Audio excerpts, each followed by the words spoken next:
Good morning all of you. कैसे हैं आप लोग? I hope you all will be fine. And now आज हम class 7 science NCERT book chapter 5 acids bases and salts का part 4 लेकर प्रेजेंट हुए हैं। ठीक है, प्रीवियस क्लास में हमने एसिड्स और बेसिस के रिएक्शन देख लिए थे इंडिकेटर्स के साथ कि किस इंडिकेटर में एसिड्स कौन सा कलर देता है, बेस कौन सा कलर देता है। ठीक है, जहां पर हमने turmeric as a natural indicators, China rose, फिर हमने लिटमस पेपर, इन सब पर प्रैक्टिकल करके देखा हुआ है। ठीक है, आज जो हम स्टडी करने वाले हैं बेटा वो न्यूट्रलाइजेशन है।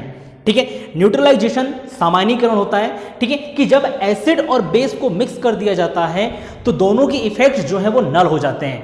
ठीक है, कि एसिड हमारे पास ज्यादा है, हमने उस पर बेस इंक्लूड कर दिया तो वो न्यूट्रल हो जाएगा। इसी के बारे में है आज का ये टॉपिक। ठीक है, may be this is the last part of this chapter, so be carefully watch.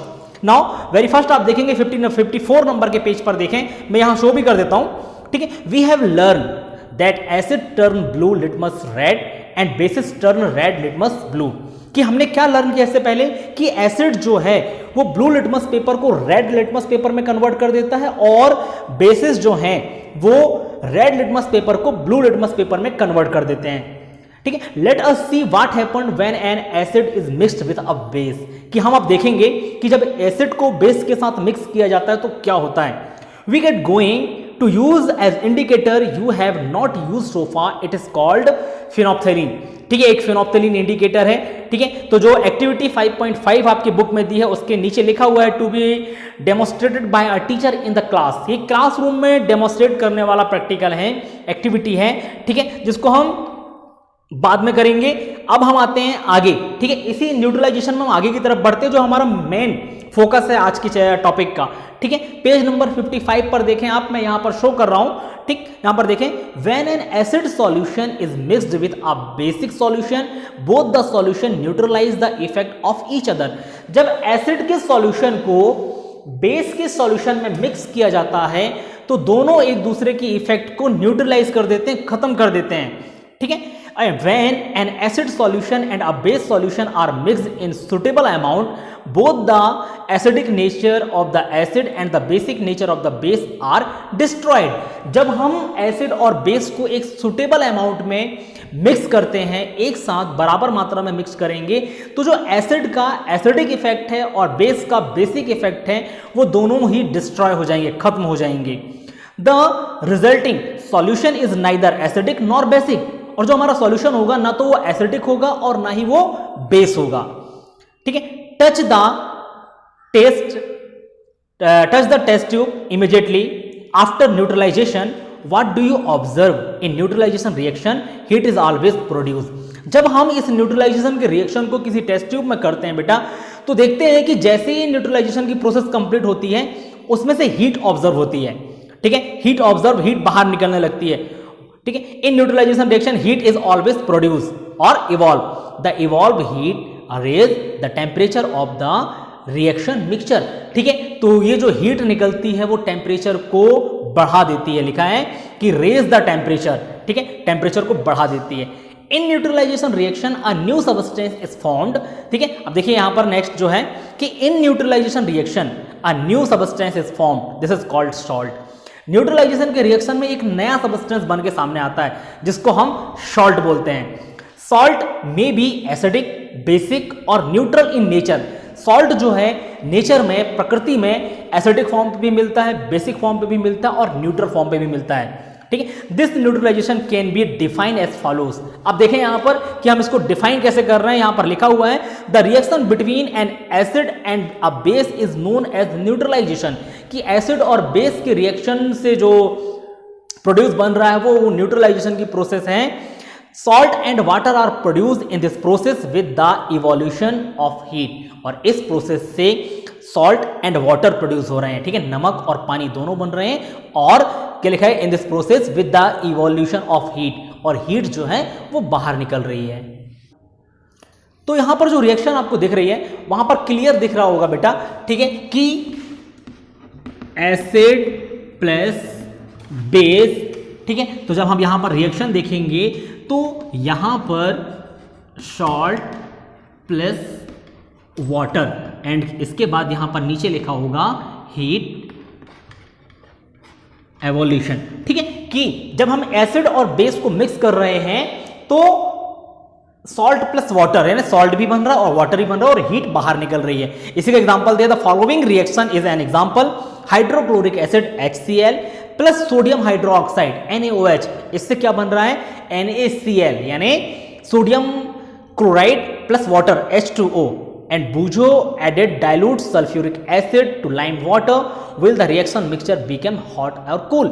तो इन्होंने बोला कि बूजो जो है वो डाइल्यूट सल्फ्यूरिक एसिड पे लाइम वाटर को मिक्स कर रहा है। अब बताइए वो मिक्सचर में, ठीक है, वो मिक्सचर हॉट होगा या कोल्ड होगा।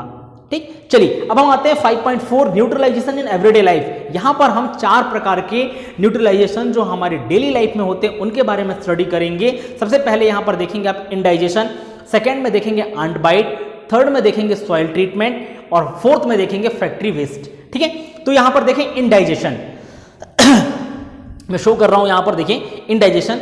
Our stomach contains hydrochloric acid, it help us to digest food as you have learn in chapter 2 कि हमारे बॉडी में, हमारे स्टोमच में हाइड्रोक्लोरिक एसिड का कंटेंट होता है। ठीक है, जिसको हमने चैप्टर 2 में पढ़ा, जो कि डाइजेशन में हेल्पफुल होता है। But too much of acid in the stomach causes indigestion, लेकिन यदि वहां पर हम देखें स्टोमच में यदि बहुत ज्यादा मात्रा में एसिड हो जाता है, ठीक है, तो हमको इंडाइजेशन की प्रॉब्लम होने लगती है, फूड डाइजेस्ट नहीं हो पाता।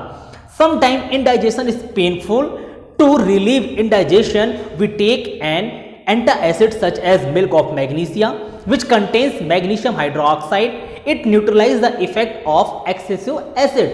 ठीक है, जनरली किसी को एसिड की प्रॉब्लम होती है, देखना आपने टीवी पे न्यूज, टीवी में एडवर्टाइजमेंट भी देखा होगा कि एसिड की वजह से, ठीक है, इंडाइजेशन जब होता है तो लोग इनो पीते हैं। इनो क्या है बेसिकली, ठीक है, इनो एक बेस का एग्जांपल है जो कि आपके स्टोमच में जब ज्यादा एसिड हो जाता है तो उस बेस को मिलाकर हम उसको न्यूट्रलाइज कर देते हैं। तो यहां पर मिल्क ऑफ मैग्नीशिया का एग्जांपल दिया है कि यदि एसिड ज्यादा हो रहा है आपके पेट में, पेनफुल हो रहा है, तो रिलीफ के लिए हमको उस पर बेस का सोल्यूशन डालना पड़ेगा, जो कि मिल्क ऑफ मैग्नीशिया का एग्जांपल है, इनो एक एग्जांपल है। ठीक है, नींबू पानी लोग पीते हैं। तो ये कुछ एग्जांपल्स हैं जो एसिड को न्यूट्रलाइज कर देता है और आपका पेट दर्द जो है वो ठीक हो जाता है। नाउ सेकेंड में है अंट बाइट, चींटी काटती है, आपको दर्द होता है, करेक्ट, ठीक है, खुजली होने लगती है, थोड़ा सा एकदम कहना चाहिए थोड़ा दर्द भी होता है। ठीक, तो यहां पर लिखा कि when an ant bite it inject the acidic liquid formic acid, जब चींटी हमको काटती है तो वो हमारे बॉडी पर फॉर्मिक एसिड को इंजेक्ट कर देती है। ठीक है, into the skin, the effect of the acid can be neutralize by rubbing moist baking soda. ठीक है, कभी कभी उस पर जब चींटी काटती हो तो आप उसे बेकिंग सोडा रब करके देखें आप। ठीक है, बेकिंग सोडा एक बेस का एग्जांपल है। जब बेकिंग सोडा आप रब करेंगे तो जो फॉर्मिक एसिड है उसका जो इफेक्ट है वो न्यूट्रलाइज हो जाता है। ठीक है, फिर यहां पर लिखा है कि सोडियम हाइड्रोजन कार्बोनेट और calamine solution which contain zinc carbonate, calamine solution की भी बात किया कि आप उसको भी ऐड कर सकते हैं। ठीक है, तो चींटी का जो फॉर्मिक एसिड है उसका जो इफेक्ट है वो न्यूट्रलाइज हो जाता है। थर्ड पर देखेंगे आप सॉइल ट्रीटमेंट। ठीक है, सॉइल ट्रीटमेंट में देखिए कि excessive use of chemical fertilizer makes the soil acidic. जब हम प्रोडक्शन को ज्यादा करने के लिए, ठीक है, केमिकल फर्टिलाइजर डालते हैं तो जो सॉइल है बेटा वो एसिडिक हो जाता है।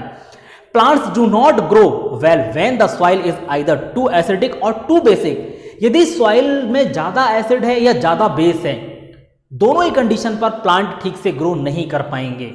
When the soil is too acidic, it is treated with base like quicklime, calcium oxide, or slacked lime, calcium hydroxide. If the soil is basic, organic matter composed is added to it. Organic matter release acids which neutralize the basic nature of the soil. तो यदि soil में acidic का content ज्यादा है तो हम उसमें base मिलाते हैं। लाइक इन्होंने लिखा है क्विक लाइम जिसको कैल्शियम ऑक्साइड कहते हैं, या शेक्ड लाइम जिसको कैल्शियम हाइड्रोक्साइड कहते हैं। ठीक है, तो ये एसिड के कंटेंट को जब बेस मिला दिया तो उसको न्यूट्रलाइज कर दिया एसिडिक कंटेंट को, और ऐसे ही जब बेस का कंटेंट ज्यादा होता है तो हम उसमें एसिड मिलाते हैं।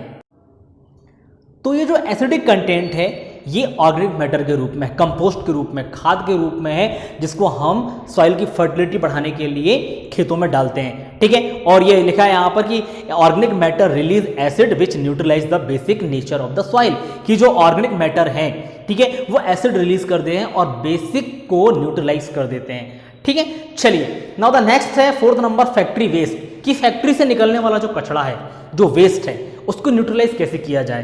तो यहां पर लिखा है, देखिए आप, कि the waste of many factories contain acids, कि बहुत सारे फैक्ट्री का जो वेस्ट होता है बेटा, वेस्ट जो मटेरियल होता है उसमें एसिडिक कंटेंट होता है, क्योंकि हम उसमें डिफरेंट टाइप के केमिकल का यूज किया जाता है फैक्ट्री के अंदर। ठीक है, if they are allowed to flow into the water bodies the acidic will kill fish and other organism. यदि इन वेस्ट को अलाउ कर दिया जाए कि इनको वाटर बॉडीज में डाल दें, ठीक है, तो वो वाटर के लिए हार्मफुल हो जाएगा, वाटर में रहने वाले लोगों, रहने वाले जो ऑर्गेनिज्म हैं उनके लिए हार्मफुल हो जाएगा, जैसे फिशेस के लिए और अदर ऑर्गेनिज्म जो वाटर पे ग्रो करते हैं उनकी डेथ भी हो सकती है इस एसिडिक कंटेंट की वजह से। इसलिए यहां पर लिखा है the factory waste are therefore neutralized by adding basic substance. तो इन फैक्ट्री वेस्ट को अलग फेंक कर बेसिक सब्सटेंस ऐड करके न्यूट्रलाइज कर दिया जाता है, ताकि एसिडिक इफेक्ट ना फैले एनवायरमेंट में। ठीक है, तो ये तो था बेटा आपका चैप्टर, जो कि चैप्टर नंबर 5 था, और यहां पर हमारा चैप्टर नंबर 5 होता है खत्म। ठीक है, नेक्स्ट क्लास में हम इसके क्वेश्चन आंसर के साथ मिलेंगे। यहां पर कुछ कीवर्ड्स दिए हुए हैं, acid, acidic, base, basic, indicator, neutral, neutralization and salt. इसको आप अपनी बुक से आइडेंटिफाई करने की कोशिश करें, आप इसको बुक से ढूंढने की कोशिश करें।